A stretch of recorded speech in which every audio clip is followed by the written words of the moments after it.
Our guest tonight has sold over 18 million albums to date. 4-time CMA Award winner for Female Vocalist of the Year, and 3 times for pretty much the same honor at the ACMs. She's my favorite female vocalist of all time. It's an absolute honor and privilege to be joined by Martina McBride. Martina, thanks so much for doing this. How are you? I'm great. How are you? I'm doing well. Thank you for asking. You know, we got a lot to talk about and not a lot of time to do it. You got a new single out on the radio. We're going to get to that. Of course, we're going to talk about some of the big hits from over the years, but I also want our listeners to have a chance to just get to know you a little bit too, if that's okay. Okay. So we should begin then where it all started for you. You were born right here in the Midwest, Sharon, Kansas. Is that right? That's right.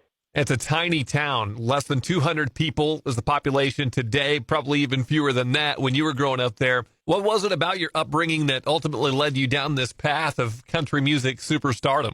Well, I grew up in Kansas, as you said. My dad was a farmer and also had a country band as a hobby. And so I started singing when I was about 4 years old and singing in the band when I was about 7.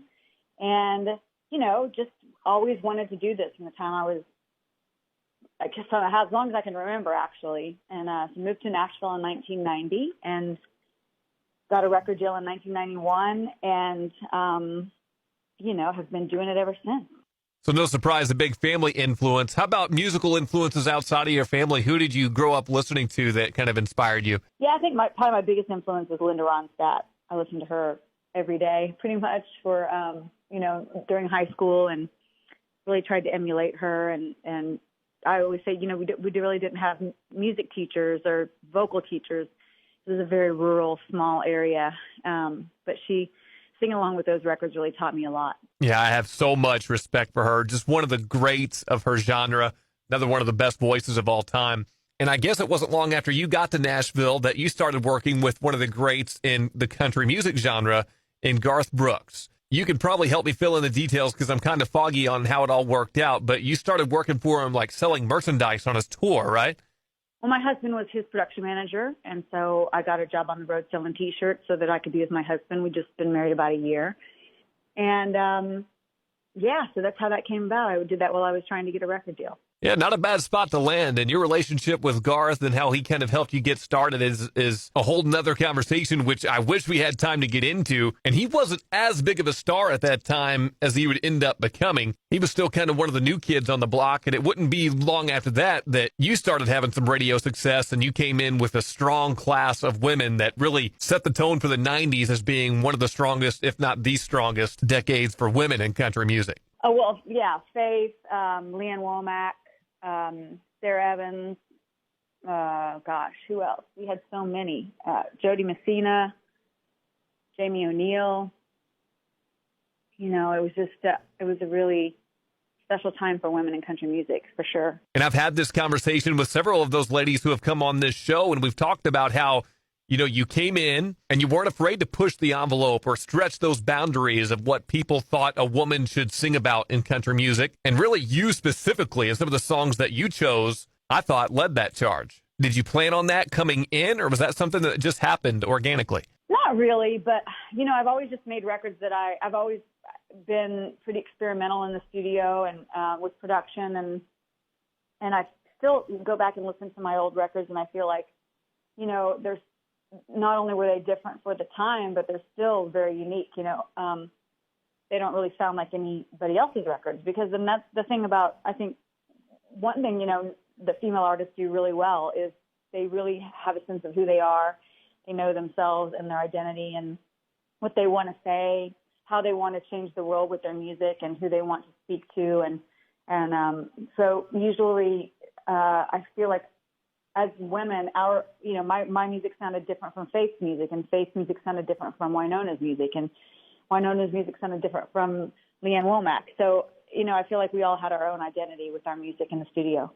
And when you talk about stretching those boundaries and being a pioneer for women to take that next step with their music, you can really look at a number of your songs as an example of that. But probably the greatest example was Independence Day in 1994. Surprisingly, it didn't get inside the top 10. I look back at the chart and I can't believe it, but I'm guessing because of the content of the song, there were probably some radio stations that weren't playing it, but it sure sold. And then after the song comes out and is so successful and popular among country music fans, You'd end up releasing several more songs over the course of your career that were similar in nature. So was Independence Day the song that kind of started all that for you? That trend of putting out songs that spoke out against domestic violence or spoke on the importance of female empowerment? Yeah, it was. It definitely changed my career, but also changed me as a person, made me more aware of the problem of domestic violence. And, I went on to do a lot of things to try to help that and still do. I was the spokesperson for the National Network to End Domestic Violence and did some work for the Domestic Violence Hotline. So, yeah, it definitely changed my life. So how did you come to record Independence Day? And then when you heard it for the first time, did you know that, yeah, this is going to be my song? Yeah, I knew immediately.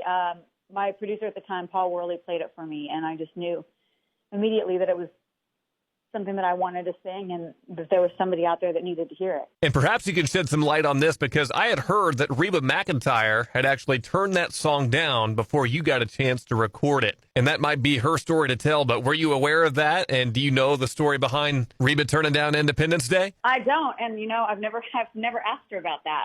Next time I see her, I need to ask her about that story because I've heard the same thing. How was she ever able to get by after that? Poor thing. Yeah, she'll be all right. I suppose she can dry her eyes with her millions upon millions of dollars.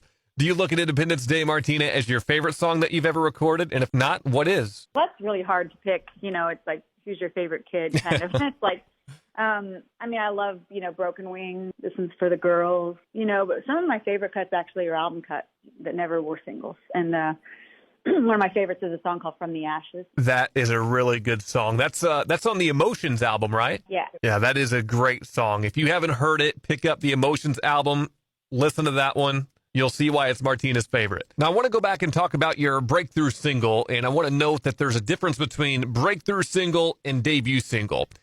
Your debut single was a song called The Time Has Come. That was out back in 1992, and it did well, a top 25 hit. But then I look at My Baby Loves Me, which was actually your fourth release. It came out in 1993, and it got all the way up to number 2. So which one is technically your breakthrough single? Definitely My Baby Loves Me. And then we were able to have Independence Day, which I think was really, was the first time I got to perform on the CMA Awards. And I think that was still to this day probably my career song. Yeah, you had 3 in a row right there. My Baby Loves Me, Life Number 9, which is also a really good song. And then, yeah, Independence Day. All 3 off of that sophomore album, The Way That I Am. Speaking of the CMAs, you won 4 Female Vocalist of the Year awards. You also won 3 ACM awards for the same thing.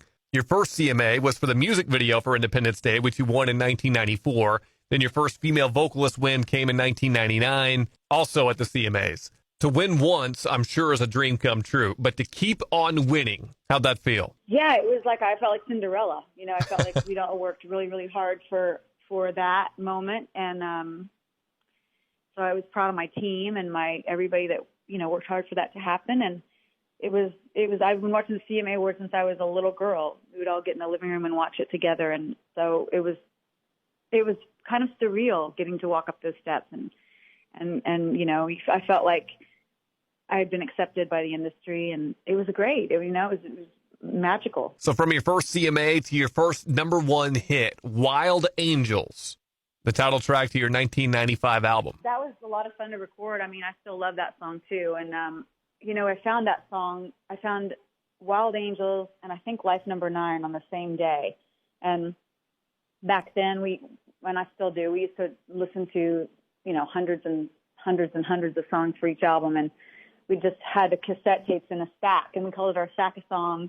And we just sit and listen until we couldn't listen anymore. And, a lot of songs weren't very good, and a lot of songs were good, but just weren't right for me. And then, so it was quite a process. And then you find 2 great songs in one day. And it was really, we felt really good about both of those. Now, I mentioned, Martina, that you're my favorite female vocalist of all time. And the reason for it was because of this next song that I want to ask you about, A Broken Wing from 1997.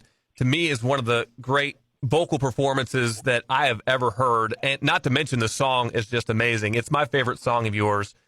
And you just said it was among your favorites, too. Can you actually put into words what that song has meant to your career? Oh, yeah, it's definitely one of my favorites. I feel like it was, it's just soulful and really spoke to a lot of women, especially. And I still love singing that song. It's so much fun to sing, and it's so powerful. Your vocal on that last note cannot be beat, possibly matched. I'll give Carrie Underwood credit because she's come the closest. But to me, your voice on that song, there's just nothing better. Who are some of the vocalists that you consider as among the best? Pat Benatar was a big influence on me when I was in high school. I always loved Ricky Lee Jones. I always loved Faith. Faith is one of my favorite singers, Faith Hill. Mm-hmm. There's just, off the top of my head, those are the first three that come to mind. And with you, what blows my mind is you didn't have a vocal coach. That's just natural talent. I didn't. As I said, we didn't really have that option in Sharon, Kansas. But so I really just learned a lot from just singing live with my dad's band and also singing along with records. Well, we all got a little more time on our hands to do some of that. That's singing along to records these days because everybody's under quarantine. There's just not much to do. That said, you have a very successful podcast that you host. It's called Vocal Point. But what else? What else you got going on? Mm-hmm. Yeah, we're going to, we're working to kick that back up again now that we can kind of see people distance in person. And, I'm working on another cookbook. I have 2 cookbooks out. So that's been a great, fun thing to do. And and then the new single. We have the new single out, Girls Like Me. Yeah, and that leads me to my next question. Girls Like Me, it's out on radio right now. We've been playing it here on K103, and kind of an interesting way that you got this song. You actually went on reality TV, the show Songland. I watched the episode. It was a great episode, and that was the song you picked, I guess. Yeah, I knew pretty much from the first that was the song that I wanted to record, and we were able to rework the lyrics a little bit so it fit me better. And Songland was such a great experience. I mean, I love the fact that they're really mentoring new songwriters and young songwriters and giving them an opportunity to get heard. And so, it was a win-win for me. I got a great song out of it, and I got to help a young songwriter get her first cut. It's a really awesome idea for a show, kind of like American Idol or The Voice, for songwriters, like you said, to showcase them. But what was it about the song specifically that stood out to you? Well, I just love the fact that it talks about how common we all are. We have some of the same struggles and heartache and insecurities, and we all make mistakes. And, it's just really talking about the fact that I've been there too, and it's going to be okay. And what doesn't kill you makes you stronger, as the old saying goes. Martina McBride, her new single. It's called Girls Like Me. It's a good one, too. We're going to play it to close out our interview. Martina, I think we covered some good topics in our just over 13 minutes together. I really appreciate you spending some time. I know you got several other interviews to get to today, but it means the world that you took some time to talk to me. All right. I appreciate it. Thank you so much.